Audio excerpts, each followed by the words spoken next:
बिस्मिल्लाह करते हैं कि आप लोगों को थोड़ा सा कोर कन्फिग के बारे में बता दूँ कि कोर कन्फिग क्या चीज़ होती है। ये कोर कन्फिग जो है आप लोगों का एक टूल है जिसके ज़रिए से आप सर्वर कोर वाली मशीन के ऊपर कोई भी एडमिनिस्ट्रेटिव टास्क का परफॉर्म कर सकते हो। लाइक कोर कन्फिग की डायरेक्टरी के अंदर आगे इसको आप लोगों ने एक्सट्रैक्ट कर लेना। ठीक है, आईएसओ फाइल होगी, इसकी एक इमेज फाइल होगी, आपने इसको एक्सट्रैक्ट कर लेना। इसके अंदर बने बनाए पावर शेल के स्क्रिप्ट पड़े हुए हैं, तो जो फाइल इसके अंदर से आप लोगों ने रन करनी है ना, वो है start underscore core config dot W S F. आप start underscore core config dot W S F इसको आप एंटर करोगे।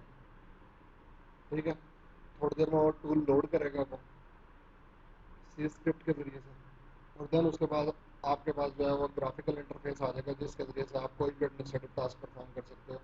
लाइक आप मशीन का नाम चेंज कर सकते हो, आप उसके लैन के आप वो चेंज कर सकते हो इंटरफेस वगैरह। ये देखें, ये वो टूल आ गया आपके सामने। सर ये अगर ये मशीन में डालें तो डिस्क डालनी पड़ेगी इसकी?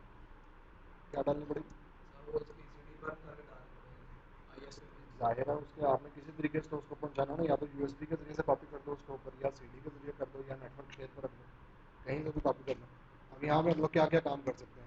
लाइक कंप्यूटर सेटिंग के अंदर आके हम कंप्यूटर का नाम डोमेन वगैरह ज्वाइन करानी है, डीसी प्रोमो करना है, रिमोट डेस्कटॉप करना है, विंडोज रिमोट मैनेजमेंट करनी है, ऐड रिमूव प्रोग्राम रोल आप इस पर क्लिक करोगे, यहाँ पर विंडोज़ के फीचर या रोल्स वगैरह आप वो इंस्टॉल कर सकते हो। ठीक है, और इसके अलावा सर्विसेज आपने चेक करनी है, वेरीफाई करनी है कौन कौन सी सर्विस इसकी चल रही है, कौन कौन सी सर्विस नहीं चल रही है। यहाँ पे आपको वो दिखाएगा। बैक पे क्लिक करोगे, मेन पे आ जाओ।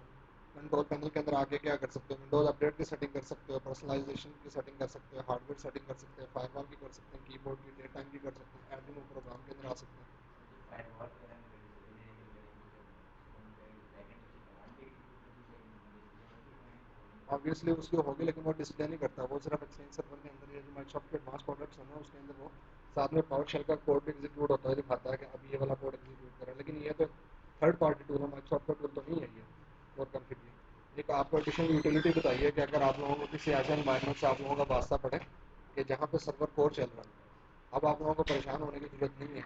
उसके लिए एक कोर कन्फिग का टूल आप लोग वो डाउनलोड करें, एक्सट्रैक्ट करें, उसके बाद जो आप इसके जरिए से ग्राफिकल वो कर सकते हैं। लेकिन इसका मतलब ये नहीं है कि आप लोग सर्वर कोर को सीखो ही ना, सर्वर कोर को भी सीखना है, सर्वर कोर की कमांड्स का भी आप लोगों को पता होना चाहिए, जो लास्ट टाइम हम लोगों ने डिस्कस की थी। ठीक है, आईपी एड्रेस चेंज करने के लिए कौन सी कमांड यूज़ करते हैं हम लोग? जी हजरत साहब, सर्वर कोर के अंदर बताई थी ना मैंने आपको आईपी एड्रेस चेंज करने की कमांड। हाँ जी, आईपी कॉन्फ़िग तो देखने के लिए होती है, आप तो थे ही नहीं मेरा ख्याल। यार नेट एसएच की कमांड थी, नेट एसएच के जरिए से हम लोग आईपी एड्रेस चेंज करते हैं। हाँ जी, अबू बकर मुझे ये बताएगा कि कंप्यूटर का नाम चेंज करने की कौन सी कमांड थी? अब ये नहीं होती जो करने वाली। हाँ जी, मोदी ये साहब। नेट एडमिनिस्ट्रेटर नहीं यार, वो सेम। नेट डाउन की कमांड थी यार। उसके बाद नेट नेम डाउन की चेंज। कमांड की मदद से हम लोगों ने उसका मशीन का नाम चेंज फिर नेम किया। यार मशीन अभी तो नेम मेरा चेंज। ख्याल है हफ्ता भी नहीं हुआ इसको पड़े हुए। वो इतनी लंबी लंबी कमांड है जो इतनी सारी लंबी लंबी प्रोग्रामिंग कमांडें, करनी है। वो इतनी लंबी लंबी कमांडों की मैंने आपको रिकॉर्डिंग भी दी थी। वो याद कर रहे हैं कर। अच्छा सर, लिनक्स में जो हमारे पास है फॉर एग्जांपल रन लेवल्स हैं इस तरह के, जिसमें आप कमांड लाइन पे भी कर सकते हैं और ग्राफिकली भी कर सकते हैं। तो इसमें मतलब नेटवर्क में अभी मेरे ख्याल में सर वो ऑप्शन नहीं है कि फॉर एग्जांपल उसमें अब ये था कि सर ने एक दफ़ा कहा था कि फॉर एग्जांपल अगर आप इसमें कमांड लेवल में आपको इतनी ज़्यादा कमांड्स नहीं है कि आप इसको कमांड लेवल पे सर्वर कॉन्फ़िगर करें, तो आप ग्राफिकली भी आप कर सकते हो और फिर उसके लिनक्स बाद। के अंदर जी अगर आप रेड हैट की बात कर रहे हो तो लिनक्स के अंदर दो जो है ग्राफिक यूजर इंटरफेस होते हैं, जिसके अंदर एक जीनोम होता है, एक केडी होता के डी है। होता है। और अगर आप उसके आप शेल पे काम करते हो तो उसके अंदर सी शेल होता है, बी शेल होता है, के शेल होता है उसके अंदर। ठीक है, आप शेल पे काम करते हो। सिमिलरली विंडोज 2008 या विंडोज 2008 R2 इतनी मेच्योर हो गई है कि आप लोग कमांड लाइन पे भी काम कर सकते हो, आप सारा ग्राफिकल काम भी कर सकते हो। कमांड लाइन पे अगर आप लोगों ने काम करना हो तो इसके लिए विंडोज ने एक फैसिलिटी दी है पावर शेल की। पावर शेल जो है पहले विंडोज 2003 में नहीं था, विंडोज 2008 के अंदर जो है कि आप कमांड लाइन इंटरफेस पे सारा काम कर सकते हो स्क्रिप्टिंग के थ्रू आप। ठीक है, और अगर आप ग्राफिकल करना चाहो तो ग्राफिकल तो आपके पास नहीं है। आप पूछें क्या पूछना चाह रहे हैं? सर मैं ये चाह रहा था कि कमांड तो हम जैसे कोड में बैठ के हम नेटवर्क किसी शेयर पे नेटवर्क मशीन को हम एक्सेस हर करके चीज़ कर सकते हर चीज़ कर सकते हैं, उसके लिए नेट यूज़ की कमांड होती है, नेट यूज़ की कमांड की वजह से आप कोई ड्राइव वगैरह मैप कर सकते हैं। नहीं सर, किसी दूसरी मशीन को एक्सेस करना, मतलब वैसे चलाने में डबल बैक स्लैश करके बिल्कुल उस तरीके से यहाँ पे भी कर सकते हैं, यहाँ पे दूसरी यहाँ पे उस तरीके से कर सकते हैं। Double back slash. हाँ। सर ये इसमें हाइपर भी सेटिंग में क्या ऑप्शन है? हाइपर वी सेटिंग के अंदर ये है कि आप हाइपर वी के साथ जो लैंड कार्ड वगैरह एसोसिएट करना है, इस पर कितनी मशीनें चल रही हैं, आपने इस पर अगर वर्चुअल मशीनें बनी है तो सर्वर कोर की मशीन है, इस पर 2 वर्चुअल मशीनें बनी हुई हैं, एक के एच टी एम 02 के नाम से, एक सी टी एम 02 के नाम से। आप लोगों ने इन वर्चुअल मशीनों को स्टॉप करना है, आपने इनको स्टार्ट करना है, इस किस्म के काम आप लोग कर सकते हैं यहाँ से, इनके लैंड कार्ड वगैरह चेंज करना है। ये नई मशीन जिसने बनानी हाइपर भी नई मशीन अगर आप लोगों ने इस पर बनानी हो तो यहाँ पे तो आप लोगों के पास ऑप्शन नहीं है। तो ये जिस इन्वायरमेंट में सर्वर कोर चल रहा है वहाँ पे ये है कि सिर्फ एक मशीन सर्वर कोर की नहीं है, बल्कि मल्टीपल मशीनें सर्वर कोर की चल रही हैं, और मल्टीपल मशीनों के ऊपर हाइपरवाइजर का रोल इंस्टॉल हुआ है। जब आप लोगों के पास ज़्यादा तादाद के अंदर हाइपरवाइजर सर्वर हो जिनके ऊपर मल्टीपल वर्चुअल मशीनें हो, तो फिर हम लोग सिस्टम सेंटर फैमिली की एक प्रोडक्ट है system center virtual machine manager. तो system center virtual machine manager के जरिए हम लोग उसको मैनेज करते हैं। या दूसरी सूरत यह है कि कोई भी ऐसी मशीन जिसके ऊपर आप लोगों के पास ग्राफिकल यूजर इंटरफेस इंस्टॉल हुआ हुआ है, लाइक पूरा एंटरप्राइज एडिशन आपका इंस्टॉल हुआ हुआ है, वहाँ से आप सर्वर मैनेजर के अंदर यहाँ राइट क्लिक करें, कनेक्ट टू अनदर सर्वर, और आप रिमोटली किसी दूसरे सर्वर को जो है आप ऑपरेट कर सकते हैं।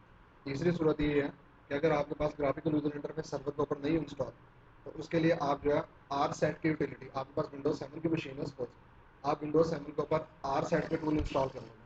लाइक मैं आपको दिखाता हूँ कि मेरी मशीन का पता नहीं खैर इस वक्त मैं 2008 में इस वक्त चला रहा हूँ 2008 को। ये है कि आप लोगों के पास जो है आर सेट के नाम से जो है ना, RSAT stands for remote server administrated tool, आप वो विंडोज 7 के ऊपर इंस्टॉल कर लो, और आर सेट के ज़रिए से आप लोग जो है एक्टिव डायरेक्टरी का स्नैपिंग, डीएनएस का स्नैपिंग, डीएचसीपी का स्नैपिंग, या हाइपरवाइजर का स्नैपिंग, सारे स्नैपिंग आप एक्सेस कर सकते हो रिमोट कंप्यूटर के ऊपर, सर्वर जिसके ऊपर सर्वर कोड चल रहा है। जी, और कोई किसी को क्वेश्चन को क्यूरी चलें जी आगे। ये छोटा सा इसके अंदर सर्वर कोर आप ये इसका मेन इंटरफेस है, कंप्यूटर की सेटिंग कर सकते हैं, कंट्रोल पैनल कर सकते हैं, हाइपर भी कर सकते हैं, नेटवर्क भी कर सकते हैं, लाइसेंस सेटिंग वगैरह कर सकते हैं। और अगर आप किसी एक मेन्यू पे क्लिक करते हैं, किसी एक टैब पे क्लिक करते हैं, तो फर्दर अंदर उसके और काफ़ी सारे टैब आएंगे। लाइक कंट्रोल पैनल पे क्लिक किया हो, कुछ विंडोज अपडेट को मैनेज करना है, फायरवॉल को मैनेज करना है, कीबोर्ड को, डेट टाइम को मैनेज करना है। ठीक है, ये बनाई किसने यूटिलिटी, ये जिसने बनाई हुई है उसका इंट्रोडक्शन भी यहाँ पे आ रहा है। ठीक है, आप इस साइट से आप जाके जो है इनका मजीद टूल्स वगैरह आप लोग डाउनलोड, माइक्रोसॉफ्ट यूटिलिटी नहीं है, थर्ड पार्टी यूटिलिटी है। ठीक है, कहाँ पे आप लोगों के लिए हेल्पफुल होगी, जहाँ पे सर्वर कोर का एनवायरनमेंट होगा, आपको कमांड नहीं पता तो आप अपने उसके लिए सहूलत के लिए आप कोर कन्फिग का आप जो है सहारा ले सकते हैं। यूएसपी का तो क्या है सर, आप उनको तो बना दे सकते बना देते हैं यार, इसमें कौन सी टेंशन वाली बात है, अभी बता देते हैं, आप एकदम परेशान बड़ी जल्दी हो गए। हाँ जी, सर्वर सर्वर कोर कन्फिग का पता लग गया वो। हैं। Yes sir. बूटेबल यूएसबी भी बनाते हैं पहले। एक और भाई की जो शदीद ख्वाहिश थी कि जो विंडोज़ ऑटोमेटेड इंस्टॉलेशन किट मैंने आप लोगों को नहीं बताई, वो मैं आप लोगों को बताता हूँ। विंडोज़ ऑटोमेटेड इंस्टॉलेशन किट के ज़रिए से हम लोग अनइंटेंडेड फाइल बना सकते हैं, और अनइंटेंडेड फाइल का काम क्या होता है कि इसके ज़रिए से हम लोग अनइंटेंडेड इंस्टॉलेशन हम लोग कर सकते हैं। अनइंटेंडेड इंस्टॉलेशन सिंपल किसी एक पीसी में भी की जा सकती है, रिमोट इंस्टॉलेशन के ज़रिए से, यानी कि WDS के ज़रिए से आप लोग 100 या 1000 ऑफ सिस्टम्स में भी कर सकते हो, या वही अनइंटेंडेड फाइल आप लोग सिस्टम इमेजेस के साथ जो एसोसिएट करके यूज़ कर सकते हो। सबसे पहले आप लोगों ने विंडोज़ ऑटोमेटेड इंस्टॉलेशन किट आप लोगों ने इंस्टॉल कर लेनी। जब आप लोग इंस्टॉल कर लोगे विंडोज़ ऑटोमेटेड इंस्टॉलेशन किट, तो आप लोगों के पास स्टार्ट प्रोग्राम, उसके अंदर आप लोगों का माइक्रोसॉफ्ट विंडोज़ एग के नाम से एक फोल्डर आ जाएगा। इसके अंदर आप विंडोज़ सिस्टम इमेज मैनेजर पे आप क्लिक करोगे, विंडोज़ सिस्टम इमेज मैनेजर पे आप क्लिक करोगे, जिसको WSIM भी कहते हैं। ये WSIM का जनाब इंटरफेस आपके सामने आ गया होगा। WSIM का इंटरफेस जब आपके सामने आ जाएगा, तो अब आप लोगों ने क्या करना है, सबसे पहले आपने इसको एक इमेज फाइल के बारे में बताना। इमेज फाइल आप लोगों की कहाँ पड़ी होगी, वो आप लोगों की जो CD होती है विंडोज 7 की या 2008 की, उसके अंदर एक सोर्स का फोल्डर होता है, उसके अंदर एक इमेज पड़ा होता है install.min। आप लोगों ने इसको उस फाइल का पाथ बताना। आप क्या करोगे, फाइल के अंदर आओगे और सिलेक्ट विंडोज इमेज पे क्लिक करोगे, और ये जो आपके install.min है आप ये ओपन कर दोगे। ठीक है, तो पूछ रहे 32 बिट के लिए है, 64 बिट के लिए। ओके करोगे, वो इसकी कैटलॉग इसकी जनरेट करेगा, थोड़ा टाइम लगाता है, मेरे इसमें से टाइम लगा रहा है कि मेरा ऑलरेडी जनरेटेड है, ऑलरेडी बच को ओपन कर चुका हूँ। देन उसके बाद आप लोग क्या करोगे, आप फाइल के अंदर आओगे, न्यू आंसर फाइल पे क्लिक करोगे, ओके पे क्लिक करोगे। ठीक है, इस आंसर फाइल का क्या नाम देना, मिसाल के तौर पे डेस्कटॉप में मैंने unintended.xml के नाम से उसको सेव करूँ इस आंसर फाइल में। अच्छा, ये जनाब विंडोज़ की फेजेज़ हैं। जब आपकी विंडोज 7 या विंडोज 2008 इंस्टॉल हो रही होती है तो टोटल 7 फेजेस होती हैं। एक विंडोज़ पी जो है बेसिकली डॉस का मुतबादिल है, डॉस का नेम बदला है। डॉस में जाके आप डिस्क के जरिए आप पार्टीशन किया करते थे, अब आप इसके अंदर आप क्या कर सकते हो, आप पार्टीशन कर सकते हो, लेकिन कैसे करोगे, आप डिस्क पार्ट के जरिए से करोगे। यहाँ पे आप इमेज को लोड कर सकते हो, जिस तरह डॉस के अंदर जाकर नॉर्मल बूस्ट की कमांड आप चलाते थे और बूस्ट के जरिए से इमेज को रीस्टोर करते थे पूरी पार्टीशन पे, पूरी डिस्क पे। अब आप लोगों ने कोई इमेज कैप्चर करना तो इसलिए हम लोग इमेज एक्सक्यूटेबिलिटी यूज़ करते हैं। ठीक है, या मिसाल के तौर पर बाज़ और इन्होंने जो हार्डवेयर बनाने वाली कंपनियाँ लाइक एसर के नाम से या डेल के नाम से, एचपी के नाम से, आईबीएम, तोशिबा वगैरह, वो एक साथ एक रिकवरी डिस्क देते हैं विंडोज 7 की। वो रिकवरी डिस्क के अंदर क्या होता है, विंडोज पी का सेटअप होता है।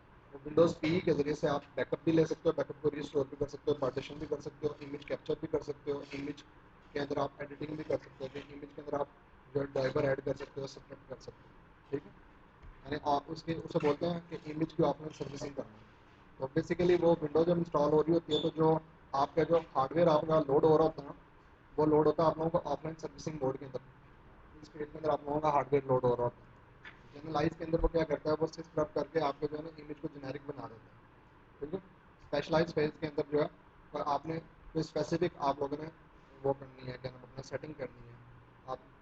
अच्छा, और जी जी, इस किस्म के आपने कोई काम करने हैं। और देन उसके बाद फिर कि लाइक आपने स्पेशलाइज के अंदर आप लोगों ने आईपी एड्रेस देना है, आप लोगों ने डोमेन वगैरह आप लोगों ने ज्वाइन करनी है, आप लोगों ने डीएनएस वगैरह उसको कॉन्फ़िगर करना है। इस किस्म के काम जो आप लोग कर सकते हैं। ठीक है, ऑडिट सिस्टम के अंदर वो उसका सारा चेक वगैरह करता है इसका, कि इसके अंदर कोई प्रॉब्लम डायग्नोज टूल्स वगैरह वो आप लोगों के यहाँ पर रन होते हैं।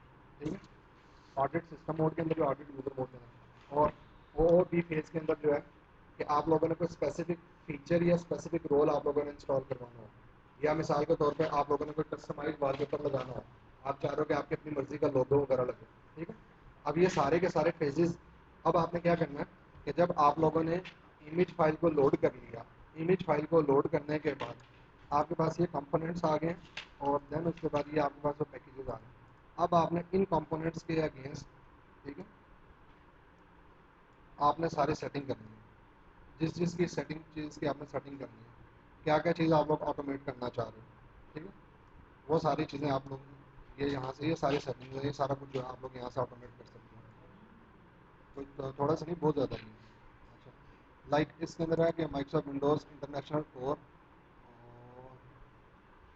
आप राइट क्लिक करोगे और इसके अंदर जो यहाँ पे दिए हुए ना सेटिंग्स, वो कुछ स्पेसिफिक फेजेस के अंदर वो एग्जीक्यूट होंगी, या तो ये फेज 4 के अंदर जाके एग्जीक्यूट होगी या फेज 7 के अंदर होगी।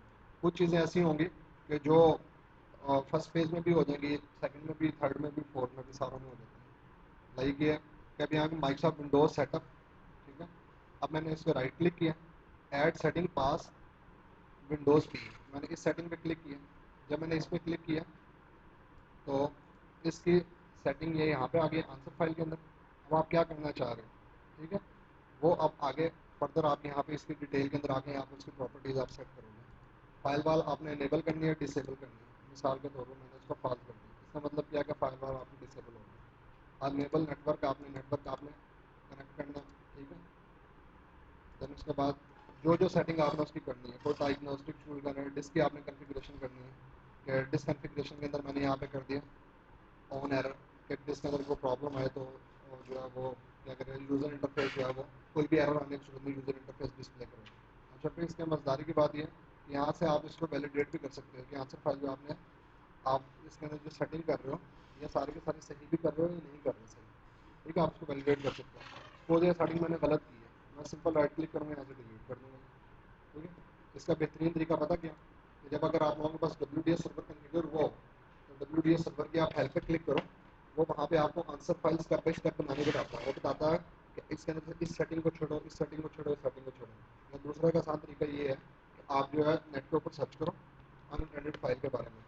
ठीक है, ये अनइंटेंडेड फाइल के जरिए से हम लोगों ने इंस्टॉलेशन करनी है, और माइक्रोसॉफ्ट के या टेकनेट के ऊपर आप लोगों को वहाँ पे कुछ सैम्पल अनइंटेंडेड फाइल भी मिलेंगी, और वहाँ पे उसके आपको जो उसकी हेल्प भी मिलेगी। लाइक उस तरह की एक दो एग्जांपल मेरे पास हैं, हम लोग उन्हीं एग्जांपल्स को जो है वो लेके चलते हैं। मिसाल के तौर पे मैं एक इंस्ट्रक्शन की फाइल आई थिंक मेरे पास सेव हुई भी है, उसको हम लोग ओपन कर लेते हैं। एक टेकनेट का ये है, ये ब्लॉग है, एक आर्टिकल है, उसी को लेकर हम लोग चलते हैं। उसके अंदर सारे उसने बताया होगा कि किस फेज़ के अंदर क्या काम करना है। लाइक एक जेनेरिक एक आम यूज़र के केस के अंदर जब हम लोग विंडो के सीडी के जरिए से इंस्टॉलेशन करते हैं, वो क्या क्या पूछता है हमारे से, पूछता है कि यूज़र इनपुट लैंग्वेज कौन सी होनी चाहिए, कीबोर्ड की लेआउट कौन सी होनी चाहिए, करेंसी का फॉर्मेट कौन सा होना चाहिए। फिर पूछता है कि किस डिस्क के ऊपर इंस्टॉलेशन करनी है, सी पे करनी है, डी पे करनी है, पार्टीशन का साइज़ क्या रखना है, फॉर्मेट किसके अंदर करना है, उसका वॉल्यूम कितना रखना है, इस किस्म की चीज़ें पूछता है ना। अब इन चीज़ों का अगर सपोज हम लोग बिल्कुल जेनेरिक से बिल्कुल बेसिक सी चीज़ों का हम लोग ऑटोमेट करना चाह रहे हैं, या मिसाल के तौर पर हम ये चाह रहे हैं कि जब ये सारे काम हो जाते हैं उसके बाद कंप्यूटर का ये वाला आईपी एड्रेस साइन हो जाए, या कंप्यूटर को ये वर्कबुक या डोमेन ज्वाइन हो जाए, ठीक है, और एडमिनिस्ट्रेटर का पासवर्ड वो आखिर में मांगता है, एडमिनिस्ट्रेटर का पासवर्ड भी हम लोग यहीं पे दे देते हैं, या सीडी की भी हम लोग यहीं पे देते हैं। ये सारे काम हम लोग ऑटोमेट कर सकते हैं। टेकनेट के ऊपर आप अगर सर्च करेंगे ना, step by step basic Windows deployment for IT professional, ठीक है, इसके अंदर ये आपको जो है ना 5 स्टेप्स के अंदर बताता है कि पहले आंसर फाइल कैसे बिल्ड करनी है, रेफरेंस इंस्टॉलेशन कैसे करनी है, बूटेबल मीडिया विंडो पी ये आप लोगों ने किस तरीके से क्रिएट करना है, कैप्चर कैसे करना है आपने, ठीक है, सारे स्टेप्स इसने बताए हुए हैं। इसके अंदर एक और बड़ा ज़बरदस्त काम इसने किया हुआ कि पहले यहाँ पे ये टेकनेट की आपको एग्जांपल दे रहा हूँ कि उसने Windows automated installation kit install करना बताई हुई है। इसके इंस्टॉलेशन में कोई ऐसी रॉकेट साइंस नहीं है, आपने इसके जस्ट आपने इसका सेटअप आप लोगों ने डाउनलोड करना, बल्कि आपसे शेयर भी कर देता हूँ, आप लोगों को दिखा भी देता हूँ कि आप लोगों ने विंडोज ऑटोमेटेड इंस्टॉलेशन किट का सेटअप आप लोगों ने डाउनलोड कर लिया, आईएसओ फाइल होगी, इसको आप लोगों ने एक्सट्रैक्ट कर लेना। एक्सट्रैक्ट करने के बाद देन उसके बाद आप इसका सेटअप आप रन पे क्लिक करोगे और ये यहाँ पे विंडोज़ एक सेटअप आप इस पर क्लिक करोगे, okay okay next next next, और अभी चूंकि वो मुझे रिपेयर के इस वजह से कह रहा है कि ऑलरेडी मेरे पास इंस्टॉल, ठीक, इंस्टॉलेशन के अंदर इसके अंदर कोई ऐसा अच्छा बाकी चीज़ें कि आप कुछ लोग, अच्छा हाँ, सबसे अच्छी इसकी बात ये है कि जब आप विंडोज़ ऑटोमेटेड इंस्टॉलेशन किट जब आप करते हो ना, मैं इसको कैंसिल कर देता हूँ क्योंकि मेरे पास ऑलरेडी इंस्टॉल है, आप जब डाउनलोड करते हो ना तो यहाँ पे स्टेप बाय स्टेप डिप्लॉयमेंट, ये स्टेप बाय स्टेप डिप्लॉयमेंट आप बेशक ये वाला लिंक खोल लो, इस लिंक के अंदर वो आपको पूरी अनअटेंडेड फाइल बनानी है, अनअटेंडेड फाइल के अंदर कौन कौन सी सेटिंग करनी है, क्या क्या करनी है, बड़ी डिटेल के अंदर आपको टेकनेट पे भी जाने की जरूरत नहीं है। विंडोज ऑटोमेटेड इंस्टॉलेशन किट आप डाउनलोड करो, डाउनलोड करने के बाद उसमें आप इसको इंस्टॉल भी कर लो। जो सबसे पहला लिंक है ना, अच्छा आप लोगों को थोड़ा सा बता दूं कि अगर आप लोगों को समझ नहीं लग रही, ये हम लोग कर ये रहे हैं कि जिस तरह आप नॉर्मल विंडो इंस्टॉल करते हैं ना, हमें चाह रहे हैं कि हमारी विंडो ऑटोमेटिकली इंस्टॉल हो जाए। तो सपोज मैं अपना कोई काम करता हूँ, खुद ब खुद विंडो इंस्टॉल हो जाए। ड्यूरिंग इंस्टॉलेशन कंप्यूटर जो इनपुट लेता है ना कि ओके करो, नेक्स्ट करो, पार्टीशन सेलेक्ट करो, डिस्क सेलेक्ट करो, यूजर इंटरफेस के लिए लैंग्वेज सेलेक्ट करो, टाइम डेट करेंसी का फॉर्मेट सेट करो, एडमिनिस्ट्रेटर का पासवर्ड दो। मैं चाह रहा हूँ वो सारे काम मैंने नहीं करने, तो उसके लिए मैं क्या करूँगा, इसे एक आंसर फाइल का पाथ बता दूंगा। अब वो आंसर फाइल बनाते कैसे, आंसर फाइल बनाने के लिए माइक्रोसॉफ्ट ने एक सॉफ्टवेयर दिया, Windows automated installation kit. 1.63 GB या 1.7 GB का अप्रॉक्सीमेटली उसका मीडिया, वो आप टेकनेट से या माइक्रोसॉफ्ट से डाउनलोड कर लोगे। डाउनलोड करने के बाद उसका आप एक्सट्रैक्ट करोगे, देन उसके बाद सेटअप चलाओगे, वो इंस्टॉल हो जाएगा, ठीक है। फिर जब वो इंस्टॉल हो जाता है तो उसके अंदर आप लोगों के प्रोग्राम मेन्यू के अंदर ये माइक्रोसॉफ्ट विंडोज ऐप और इसके अंदर ये विंडोज सिस्टम इमेज मैनेजर के नाम से डब्ल्यू सिंह के नाम से यूटिलिटी आती है, इसको आपने रन करना, ठीक है। अब हम लोग ये आंसर फाइल प्रिपेयर कर, अच्छा मैं साथ में ये बता रहा था कि सबसे ऊपर लिंक है ना, स्टेप बाय स्टेप डिप्लॉयमेंट, आप इस पर क्लिक करोगे पूरा कंप्लीट सिनेरियो लेके साथ चलता है, आपको सारा बताएगा। आंसर फाइल बनानी है, बिल्कुल बेसिक आंसर फाइल बनानी है, उसमें ये सेटिंग करनी है। अच्छा सेकंड लिंक है कि अगर आपने विंडोज ऑटोमेटेड इंस्टॉलेशन किट को अगर आप लोगों ने इंस्टॉल करना हो, रिलीज नोट्स के अंदर इसकी हेल्प है, ACT stands for application compatibility tool kit. अगर आप लोगों को ये टास्क दिया गया कि पूरे इंफ्रास्ट्रक्चर को अपग्रेड करना है, सबसे पहले क्या आप एनालाइज करोगे, आप इन्वेंटरी कलेक्ट करोगे कि टोटल कितने सिस्टम है और कौन कौन सा सिस्टम कैपेबल है और कौन कौन से सिस्टम पे कौन कौन सी एप्लीकेशन चल रही है, वो अपग्रेड होने के बाद चलेगी या नहीं चलेगी। तो उसके लिए माइक्रोसॉफ्ट ने टूल दिया एप्लीकेशन कंपैटिबिलिटी टूल किट।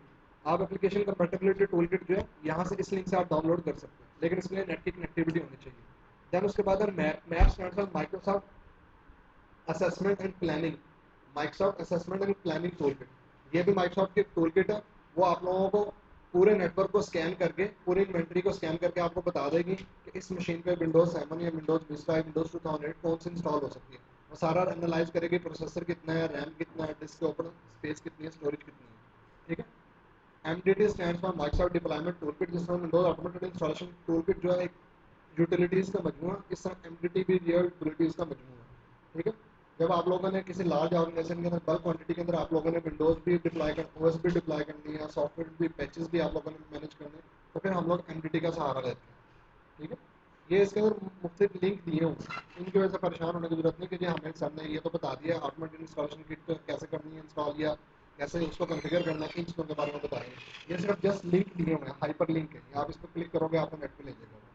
अच्छा एनीवे, अब वो इस एग्जांपल के अंदर ये कह रहा है कि हम लोग अगर सपोज इस एग्जांपल को फॉलो करते हैं, विंडोज सिस्टम इमेज मैनेजर के अंदर हम लोग कंपोनेंट के अंदर आते हैं। अब वो कह रहा है कि मैं इन इन इन सेटिंग्स को छेड़ूंगा। ठीक है, इसके अंदर वो क्या कह रहा है, this example use to partition configuration, add a second create partition and a second modify partition component to your answer file by right click the component in the Windows System Image Manager pane and then by selecting the appropriate configuration path. This action add a second instance of the create partition and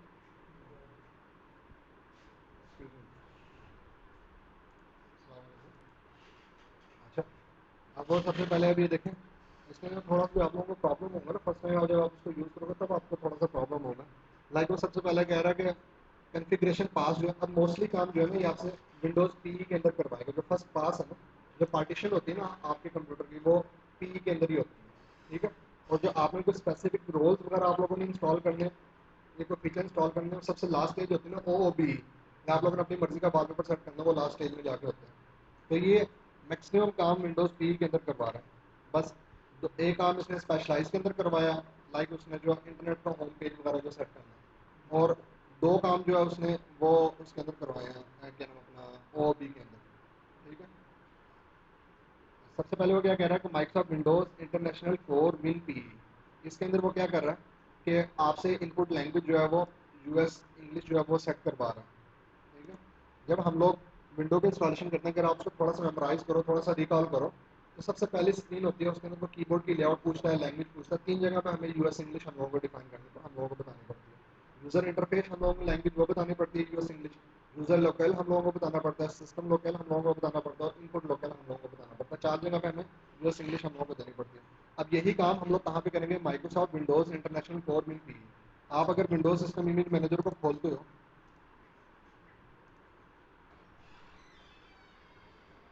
मैं यहाँ पे आप लोगों को खोल के दिखा देता हूँ।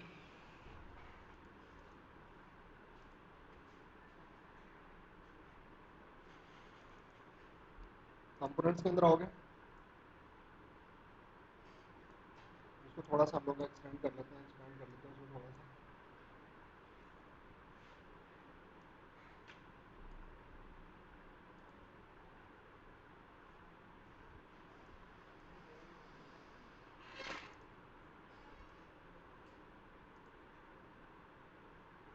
दोबारा से एक बार इंस्ट्रक्शन देख लें, कहाँ पे उसने कहा है, उसने कहा है कि Microsoft Windows international core WinPE. WinPE कहाँ पे है, Microsoft Windows international core WinPE. Right click करोगे, add setting to pass Windows P, आप इसको सिलेक्ट करोगे। ठीक है, इनपुट लोकल के अंदर हम लोग बता देंगे इंग्लिश यूएस। ठीक है, यूजर इनपुट लैंग्वेज वो भी हम लोगों ने बताया कि इंग्लिश यूएस की। ठीक है, और यूजर लोकल हम लोगों ने ये बता दी, ये भी इंग्लिश। ठीक है, देख लें उसने तीन सेटिंग, सिस्टम लोकल भी है। ठीक है, ये चार सेटिंग जो है पहली स्क्रीन पे जो मांगता है जब विंडो इंस्टॉल होती है सबसे पहले। ठीक है, अच्छा उसके बाद देन वो क्या चीज़ पूछ रहा है, देन वो कह रहा है कि विंडोज पी के अंदर जाके दूसरे आप सेटअप यूजर इंटरफेस लैंग्वेज, ये जो ड्यूरिंग सेटअप जो विंडो इंस्टॉल होगी वो इंग्लिश में हो, जर्मन में हो, इटालियन में हो, फ्रेंच में हो, वो कौन सी लैंग्वेज के अंदर हो, तो हम लोगों ने कहा कि वो भी इंग्लिश के अंदर हो। ठीक है, सारा सेटअप जो है वो इंग्लिश के अंदर चले, उसके लिए हम लोग क्या करेंगे, ये यहाँ पे है, आप राइट क्लिक करोगे, add setting to pass Windows, इस पर आप क्लिक कर दोगे। ठीक है, और ये यहाँ पे भी आप लोगों ने यस इंग्लिश कर दिया। अच्छा, अभी तक हम लोगों ने जितनी चीज़ें ऐड की हैं, साथ साथ हम लोग इसको वैलिडेट करके चेक करते हैं कि क्या हमारा सीक्वेंस ठीक है, क्या किसी चीज़ के अंदर हम लोग को गड़बड़ तो नहीं कर रहे, कुछ आगे पीछे तो नहीं कर रहे। आप रन पे क्लिक करोगे, अगर कोई प्रॉब्लम होगी तो बता देगा, अभी तक कोई प्रॉब्लम नहीं है, तो उसने कोई एरर नहीं दिया। ठीक है, देन उसके बाद वो क्या कह रहा है, माइक्रोसॉफ्ट विंडोज सेटअप डिसकॉन्फ़िगरेशन, वो आपसे डिसकॉन्फ़िगरेशन कह रहा है। ठीक है, डिसकॉन्फ़िगरेशन, और देन उसके बाद डिसकॉन्फ़िगरेशन के अंदर डिस्क के आपने पार्टीशन का साइज और आपने पूरी पूरी हार्ड डिस्क को फॉर्मेट करना है नहीं करना है। ठीक है, वो कहाँ पे है जी आपके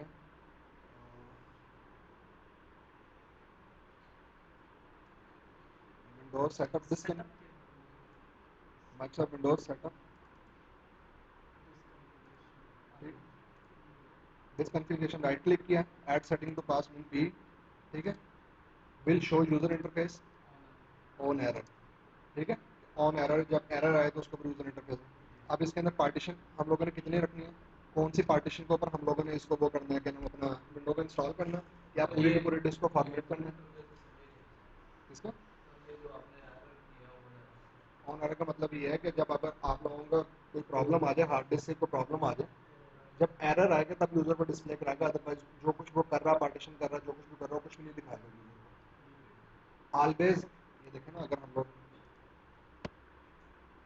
डिस्क कॉन्फ़िगरेशन के अंदर जो है ना 3 सेटिंग्स हैं यहाँ पे, ऑलवेज सारी की सारी डिस्क कॉन्फ़िगरेशन हमेशा दिखाया करें। हमेशा दिखाने का मतलब है कि पार्टीशन उधर आकर रुक जाएगा वो आपसे, हम चाह रहे हैं कि रुके ना वहाँ पे। नेवर का मतलब है कुछ भी नहीं दिखाएगा, ऑलवेज का मतलब है हमेशा दिखाएगा। ऑन एरर का मतलब है कि अगर एरर आएगा तो फिर आपको दिखाएगा, अदरवाइज नहीं दिखाएगा कि क्या कर रहा है वो। यानी यहाँ से मैंने डिस्क पे क्लिक किया, ऐड सेटिंग टू प्रिंट पास, ठीक है। अब डिस्क आईडी, आपको मैंने बताया था कि हमारे हार्ड डिस्क की जो नंबरिंग है वो कहाँ से स्टार्ट होती है, 0 से। मैंने कहा 0 से नंबरिंग स्टार्ट होती है। अब ये जब विंडो इंस्टॉल करेगा, फिर 4 हार्ड डिस्क लगी, तो कौन सी हार्ड डिस्क में इंस्टॉल करेगा, 0, यानी सबसे पहली हार्ड डिस्क में इंस्टॉल करेगा। विल वाइप डिस्क, पूरी की पूरी डिस्क को हम लोगों ने फॉर्मेट करना, ठीक है, इसको मैंने ट्रू कर दिया। अब क्या करेगा, पूरी की पूरी हार्ड ड्राइव जो पहली ड्राइव होगी पूरी की पूरी, उसको क्या कर देगा, फॉर्मेट कर देगा। देन उसके बाद क्या कह रहे हैं, ये काम भी हम लोग कर चुके हैं, ठीक है।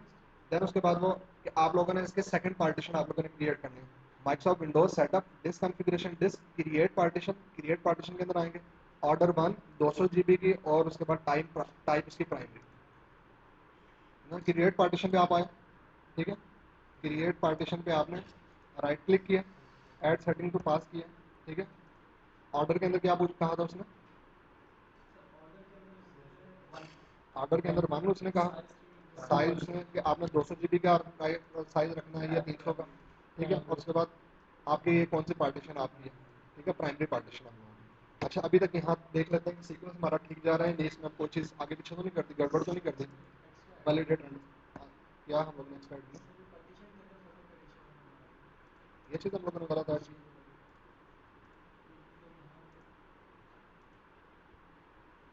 यहाँ तो ऐसी चलेंगे,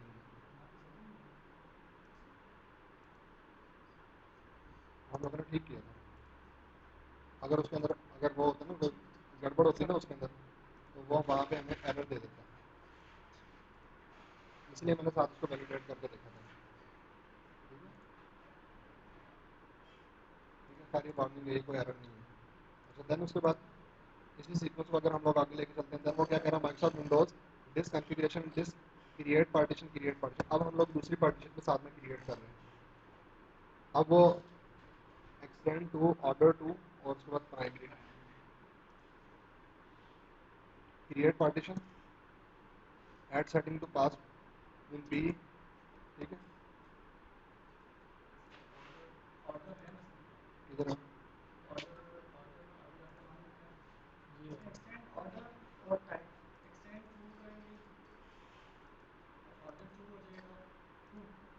टू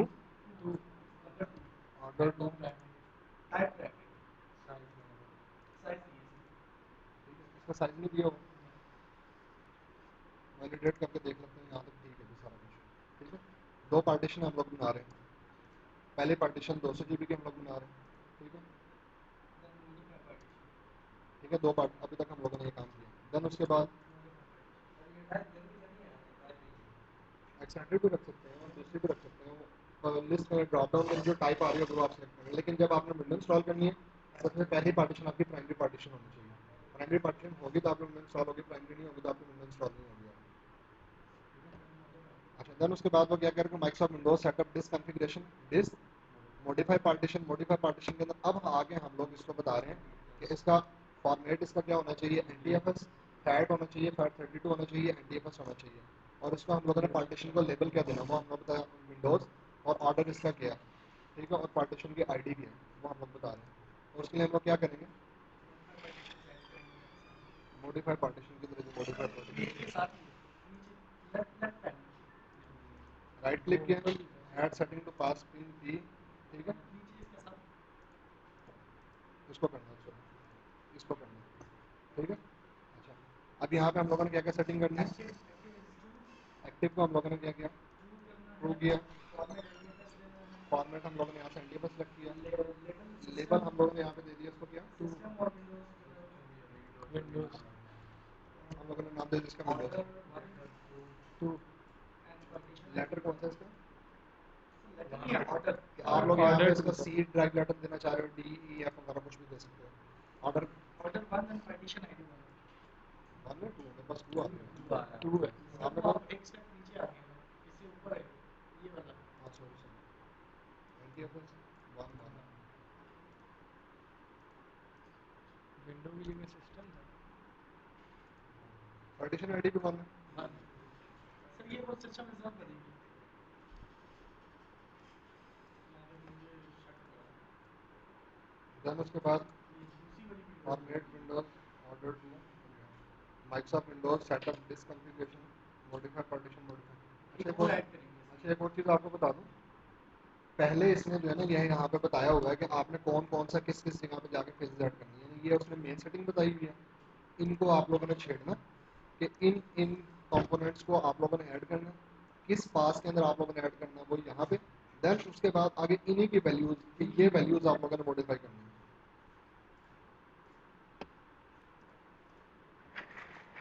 अच्छा सर वो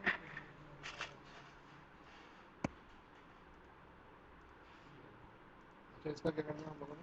इसका सर इसका जो एनडीएफएस है फॉर्मेट फॉर्मेट इसका एनडीएफएस लेबल विंडोज पहले वाले का क्या था? सिस्टम पहले वाले का सिस्टम था, इसका विंडोज इसका विंडोज चलो वो चेंज कर लेते हैं, वो यहाँ से कर लेते हैं। इसका पहले वाले का क्या था? System. System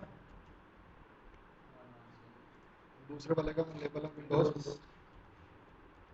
to order 2 and partition ID 2 ठीक है। अच्छा यहाँ तक मैं चेक कर लेता हूँ कि अभी यहाँ तक हम सही जा रहे हैं या गलत जा रहे हैं। आप वैलिडेट कर लें, कोई एरर नहीं है अभी तक, ठीक है।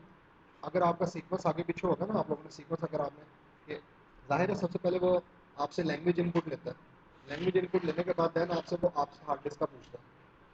हार्ड डिस्क के अंदर अगर आप यूज़ होल्ड डिस्क करते हो वो एक ही डिस्क के ऊपर बहुत सारे एक ही पार्टीशन बना के कर देगा।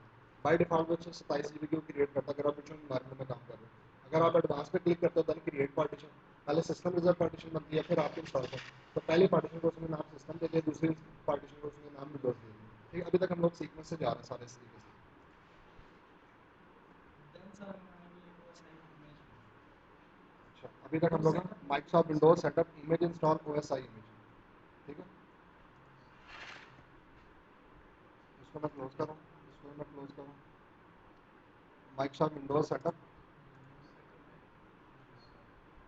सेटअप कहते हैं इमेज इंस्टॉल सेटअप में नीचे नीचे नीचे सर इसी इसी में इसी के अंदर नीचे इसी में ये माउस के नीचे है ये यहाँ पे ये इसके अंदर OSI image OSI image right click किया, add setting to Windows PE, ठीक है। इसकी कौन कौन सी वैल्यूज हम इंस्टॉल लोग, to available partition false and will show UI on I ठीक है।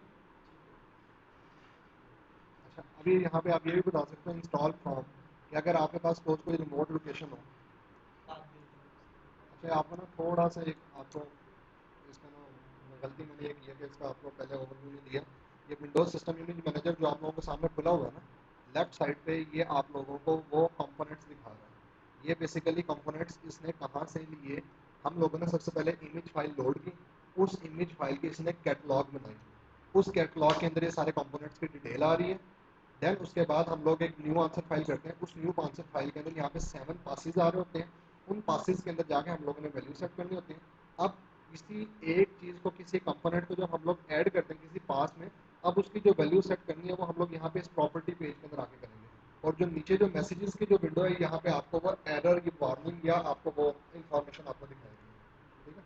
अच्छा अभी तक ये हम लोगों को हो गया। देन उसके बाद क्या, इंस्टॉल टू इसी का सब है इस ओएसआई इमेज के सब है इंस्टॉल टू अच्छा इंस्टॉल लेफ्ट हैंड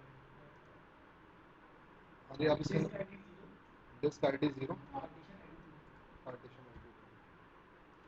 इसका मतलब क्या है कि अगर आपकी 4 हार्ड डिस्क लगी हुई है ना, तो आपको मैंने बताया था हार्ड डिस्क की नंबरिंग हमेशा 0 से स्टार्ट होती है, तो ये सबसे पहली हार्ड डिस्क पे इंस्टॉल करेगा। अब पहली हार्ड डिस्क के अंदर दो पार्टीशनें बनती हैं बाय डिफॉल्ट। एक वो 100 MB की पार्टीशन बनाता है जो सिस्टम डिजायर पार्टीशन होती है, जिसको उसकी बूटिंग फाइल वगैरह कॉपी करता है। तो अब उसकी जो, और मैंने आपको बताया पार्टीशन की नंबरिंग हमेशा 1 से स्टार्ट होती है। तो पहली तो 100 MB की पार्टीशन, उसको तो विंडो इंस्टॉल नहीं हो सकते। जो दूसरी हम लोगों ने 200 MB की पार्टीशन बनाई है, ये उसके ऊपर ये विंडो इंस्टॉल करें। ये भी हो गया हम लोगों का। देन उसके बाद देन सर हम थोड़ा सा बैक एंड में भी थोड़ा सा देन उसके बाद यहाँ पे Microsoft Windows setup user data, इसको मैं बंद कर देता हूँ। सेटअप के अंदर यही, इसी के अंदर होम पेज के अंदर ही, और यूजर डाटा नीचे है सेकंड लास्ट, इससे ये इसी को ऐड करेंगे। राइट क्लिक किया, add setting to pass Windows PE, ठीक है। ठीक है, आपने yes EULA stands for end user license agreement. जब विंडो इंस्टॉल करते हैं ना, अब इसके अंदर तो नहीं दिखाता, लेकिन पुरानी विंडोज के अंदर वो बल्कि इसमें भी दिखाता है। जब एक बार रीबूट हो जाता है ना, वो आप आई एक्सेप्ट के चेकबॉक्स को टिक करते हैं ना, ये वो चीज़ है। आपने ट्रू कर दिया यहाँ पे। अच्छा, उसने वहाँ पे दिए नहीं है, सपोज मैं यहाँ पे अपनी मर्जी से देता हूँ, आप यहाँ पे अपना नाम दे दो कि विंडो की कॉपी किसके नाम पर रजिस्टर करनी है और ऑर्गेनाइजेशन का नाम क्या है। यहाँ पे आप लोग अपना नाम और अपने ऑर्गेनाइजेशन का नाम करो। जैसा विंडोज 7 है, विंडोज एक्सपी में तो वो प्रॉपर्टी पेज पे वहाँ पे दिखा रहा होता है ना कि किस बंदे के नाम पे ये कॉपी रजिस्टर्ड है। तो ये वो चीज़ है आपके एंड यूजर लाइसेंस एग्रीमेंट के बाद। और फिर आपने सीडी की डालनी है, यहीं पे आप सीडी की भी डाल दो, ठीक है। वो जो आपके 16 करेक्टर की 16 करेक्टर की सीडी की होती है ना, ये जो सामने लिखी हुई है ये, ठीक है, इस तरह की सीडी की, लेकिन 2008 की लिखी है, ठीक है। अगर आप 7 के लिए बना रहे हो तो आप 7 की सीडी की डाल दो, अगर आप 2008 के लिए बना रहे हो तो आप 2008 की। तो हम लोग अभी किसके लिए बना रहे हैं, हम लोग इस विंडोज 7 के लिए बना रहे हैं, तो 7 की हम लोग सीडी की जो यहाँ पे हम लोग enter कर देंगे। वो लिखी भी है सर। अच्छा चलें आगे और क्या चीज़ है। आगे सर वो प्रोडक्ट की वाला इंटरनेट एक्सप्लोरर वाला है, प्रोडक्ट की आप लोगों ने डालनी है, बिल शो ऑन एरर, तो वो भी ठीक है। इसको मैं की अगर डालना चाहूँ तो ऑन एरर, मैंने कहा कि जी ये यहाँ पे एरर भी दिखा दें। यहाँ पे हम लोग मिसाल के तौर पे की डाल देते हैं, ये हम लोग 16 करेक्टर की डाल दी, नोट कर लें सर, रिकॉर्डिंग भी होगी। अच्छा, देन उसके बाद मिल गई कि ऑप्शनल, ऑप्शनल के अंदर वो क्या कह रहा है कि माइक्रोसॉफ्ट विंडोज इंटरनेट एक्सप्लोरर। अब आप लोगों ने विंडोज एक्सप्लोरर की अगर आप लोगों ने सेटिंग करनी है, तो ये पीछे ही, अगर थोड़ा सा पीछे है माइक्रोसॉफ्ट विंडोज इंटरनेट एक्सप्लोरर की तरह जी, Microsoft Windows I client net में ये नहीं है, ये है जी, ठीक है। आप राइट क्लिक करेंगे, add setting to pass force specialize force देना। इसके अंदर क्या कर सकते हैं, आप अपनी कंपनी का होम पेज वगैरह सेट कर सकते हो। अगर डिफॉल्ट होम पेज आप लोगों ने सेट करना है, हम लोग करना चाह रहे हैं google.com या for example expert system dot net, या हम लोग जो है HSA.gov.pk करना चाह रहे हैं, या fun.edu.pk, जो वेब पेज आप लोग डिफॉल्ट के तौर पर सेट करना चाह रहे हो यहाँ पे आप दे सकते हो, ठीक है। मैं आपको यहाँ पे दिखा दूँ कि इसके अंदर हम लोग और क्या क्या काम इसके अंदर कर सकते हैं।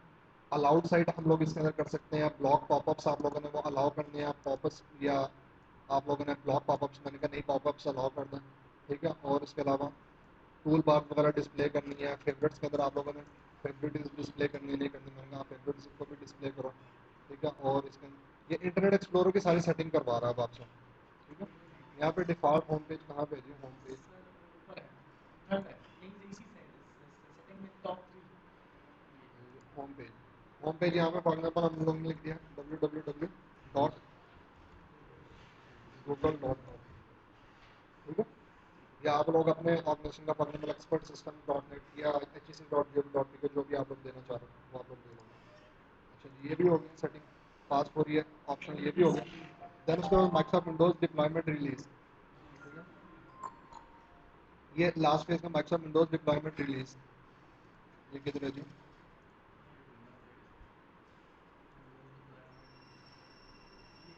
ऊपर है सर।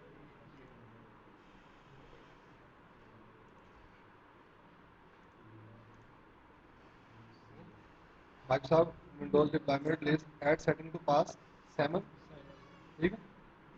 ये यहाँ पे 7 के अंदर आ गया, false post shutdown now false और मोड ऑडिट, और मोड क्या, ऑडिट मोड इसका हम लोगों ने ऑडिट कर दिया। देन आ जाएगा शेल सेटअप में, विंडोज शेल सेटअप में क्लिक किया, विंडोज ये एड सेटिंग टू पास 4, है height Lola Page 2 and product जो है PC 3। ठीक है, प्रोडक्ट